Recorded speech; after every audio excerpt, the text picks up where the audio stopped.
Mao nang doon na gani musulti nga against sa Marcos administration. Kaso dayon, kiha dayon. Wa gyud mo tuo. Ug wa gyud mo file og kaso anhi aning mga tawhana nga natumbok nga maoy ni dawat aning mga malita. Daghan kay na sila tanawa social media. Ang kanang way grado, skill ang ilang gamiton. Unsa nang skill kanang lab ni nyabdagan. Pero ang kaning mga profesional, pirma ilang gamiton, pirma. Ana, pila may kawaton kada pirma? Pinakagamay ginang 1 million, ngadto na nas 1 trillion. Ana, sige pirma. Mudagan dili, maglingkod ra. Maglingkod ra na sila, nya di kurbata na, barong na sila, nindot ganyan. Dadagan Balita News Update.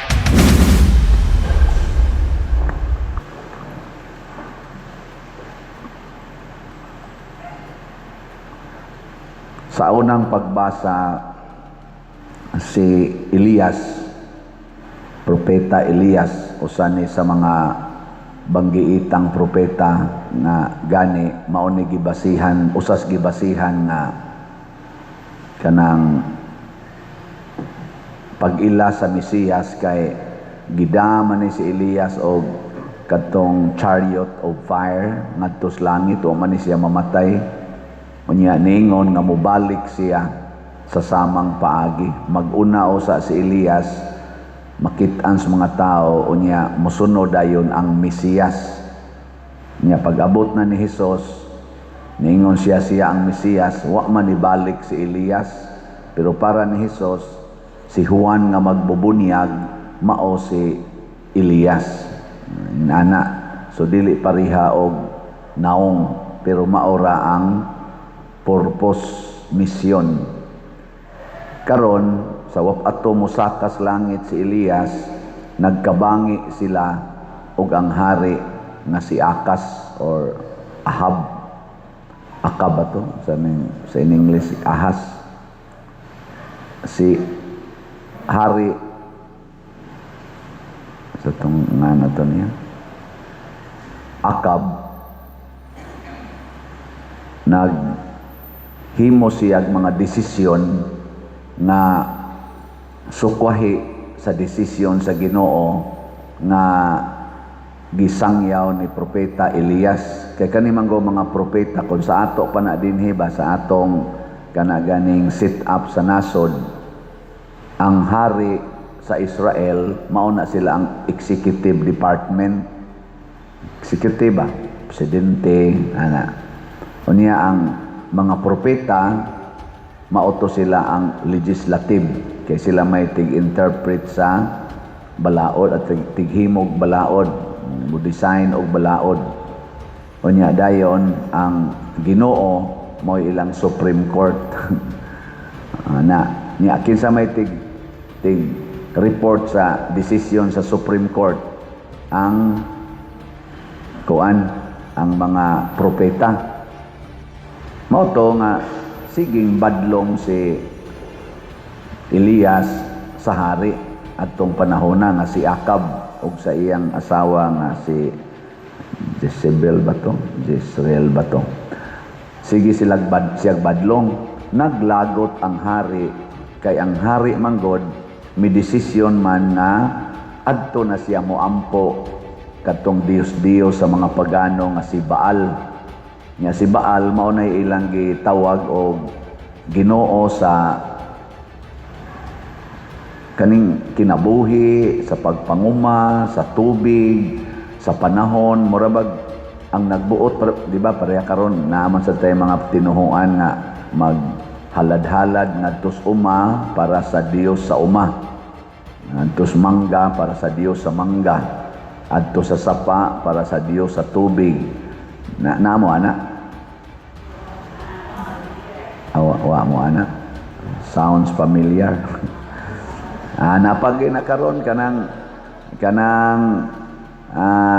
magpa-blessing og balay, magpa-blessing og sakyanan. Unya inig-adto nako, inig-blessing nako ang balay naa nay mga gipahid nga mga dugo ba? nga dugo-dugo atos bongbong, atos CR, na mga dugo. Nga nasa yung mga sakyanan nga magpa-blessing dinhi gani. Kapila na ko naka-blessing, igtanaw na ko igdayang blessing, nanay dugo nga gipahid sa bongbong, sa sakyanan, aris ligid. Mao na sila yung mga buangon. Magpa-blessing unya nagsimba o nagtuo-tuo. So ang gigamit yun ni Propeta Elias ang pagtuo.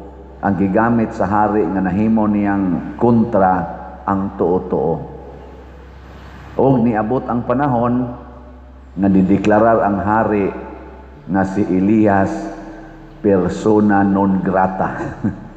Kana bang dili na siya dawaton, naghimo og mga mini nga propeta si katong hari, katong mini nga propeta mao na tingali to iya tingaling mga legislature nga kuan maghimo og mga desisyon or balaod kunuhay nga mohaom sa gustos hari. O si Elias na lang usa maoy nahibilin. Mao tong kanirong atong unang pagbasa sa kahiubos ni Elias, nihangyo siya sa Ginoo, ayaw na paulan na. Unang wa kauwan og 3 ka tuig didto sa yuta sa Israel. Ningon sigud siya diri, samtang buhi ang Ginoo, ang Dios sa Israel nga akong gialagaran, walay yamog ni ulan nga moabot sulod sa pipila ka tuig gawas kon akong paulanon.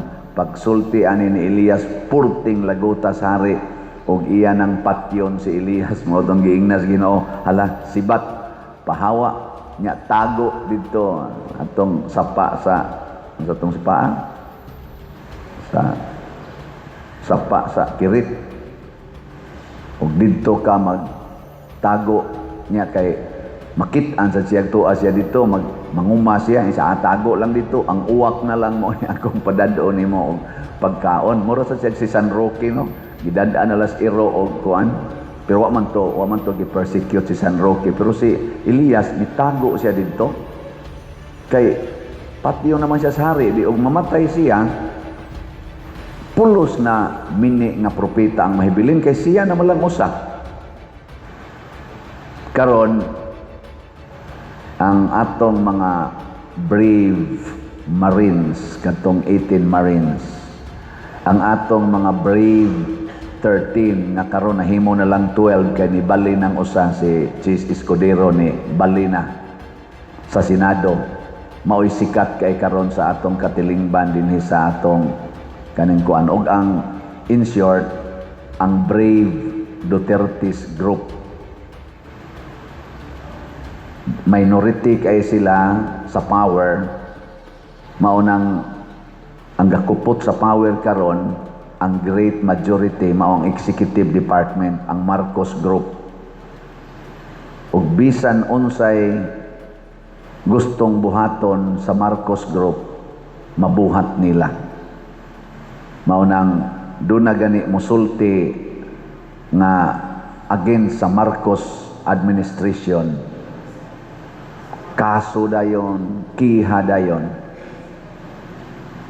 Pero og dunay anomalya nga gisulti ang mga witnesses against sa kanag Duterte's group. Bisag hungihong lang, bisag gamay lang kaayong apan, ila dayon ang pick-upon nga tinuod. Pero doon na gani isulti ang mga Duterte's group against sa Marcos group, ila din ang ingnong fake news. Nya libel dayon.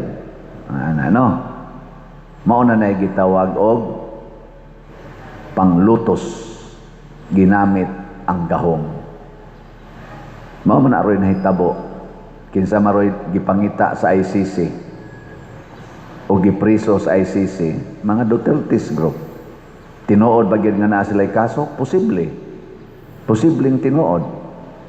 Pero ikumparar nimo sa mga malitang kwarta nga gidawat, nga gisulti sa ato mga 18 Marines, gisulti ni Saldico, gisulti ni Gutesa, ang mga taong na involved aning malitang kwarta, kana lang usa malitang kwarta pero gamay ra na nga porsyon kanang mga napicturan nga mga malita o gisulting mga malita sa tinuod nga nawa nga kwarta sa atong nasod. Trillions ang nawa. Ang kanang mga malitang kwarta kung subay-subayon moabot ra kunog mga 800 billion, wa kaabot og 1 trillion. Pero ang nawa nato trillions, dili lang 1 trillion. Wa gyud mo tuo ug wa gyud mo file og kaso anhi aning mga tawhana nga natumbok nga maoy nidawat aning mga malita. Daghan kay na sila tanawa social media, naa na diha tanan. Pasalamat ta sa ato karong mga vloggers kay maisugo nilang gipost o sa ato sang mga nihimo sa mga hearings, maisugon sa nilang gihimo para lang yun ma-express, ma-expose unsay gustong isulti niining mga tao nga naay gustong isulti. O balanse paunta ang atong pangagamhanan karon, dili unta nila gamiton kanang mga gitawag og persecution o kanang bend the law, bending the law. Mao to'y gibuhat ni Hari Akab, bending the law. Ningadto siya sa mga pagano. Nya unsa may nakabend sa atong law karon? Nganong nahiwi mang atong balaod? Tungod sa kwarta. Lingay mong tupad ing na di ka mahiwi sa kwarta. Di mahiwi kung naay kwarta. First year pa ko college, 1983 or 84, na member man ko og kanang mga organizations nga gitawag og leadership training. Nya ang among founder ato usasad ka muhimo sa advokasya para sa politics, para sa balaod. Nakadungog ko niya nga niingon pag seminar namo nga ang Pilipinas tulid og balaod kay against pamanto panahon na sa Marcos Sr. na amantoy martial law. Antong panahon na under tos martial law. Nya ang iyang sulti siya ang mga balaod sa Pilipinas tulid pero butangan gay nimo kwarta dali kay mabawog. Tulid kuno ba atong balaod pero butangan kwarta mabawog lang dayon. Tuo mo dili. Kana mao na. Kanang kwarta mao gina siya ang dako kaayong kontras Ginoo. Gideclare na sana ni Hesus dinhis Pilipinas. Pilipinas dinhis kalibutan nga niingon siya, di gyud mo makaalagad sa duha ka agalon, di pwede ninyong alagaran ang Ginoo ug ang salapi. Ang kwarta muna kanang mga taong mangwarta mabawog gid ang ilang kinabuhi. Na karon lang grupo diha sa ato mga politicians ari lang abisan sa mga pare. Ari tas mga kami sa simbahan. Sa una daghan kay magrally against corruption. Apil ang simbahan, kami rally sad mi. Kadtong corruption ba? Una, mao tong naka people power bitaw ta, apil mang simbahan ato against man tos corruption. Pero ang corruption ato billions pa ang gihisgutan. Karon ang corruption trillions, why nagrally? Why nagrally nga katong gasigig rallies una ba nahilom karon? Kisa may magsigig rallies una, katong mga kuan. Sayo na mga related diri sa mga yellow, mga liberal, mga sa tong kuan labang anhing Presidente Cory Aquino ba nga mga grupo mo to'y kusog moralid hangtod gani pag-abot ni President Duterte magrally pag yun ang ilang mga members nya magsigit to silang ingon panahon atong panahon na magrally never again kinsa ilang inong never again Marcos Nya pag kuana karon nga daghan kay mga reklamo against sa atong administrasyon nga Marcos gyapon Junior, wa na sila magrally. Unsa man? Unsa kay pasabot ani? Na bend ang baruganan? Ang solid 13 sa Senado, ningon sila, di, give me mo solid. Tabok bitang usa. So, bend. Mao na karon mabaw kita. Basta ana ng kwarta. Hasta mga pari. Tanawon nyo na ako din. Sige, kung bawog-bawog. Posible. Posible butangi ko no dirig mga pila kamalita. Natog mabahog ba? Mao na diri sa atong ebanghelyo gauna gyud sa 8 beatitudes. Kaning 8 beatitudes nga gitudlo ni Kristo mura ni siya sentro sa atong kinabuhi. Basic and core guiding principles how to enter heaven. Kung gusto tang malangit, kining 8 ka beatitudes nga gisulti ni Kristo mao ni ang guide. Ug unsa may gauna, bulahan kamong mga kabos sa espiritu. So kanang kasing-kasing kanang espiritu nga kabos ang pasabot ana sa Ginoo, kana bang tawo nga nangandoy nga mahimong kabos? Kana bang tawo nga naningkamot aron mahimong kabos?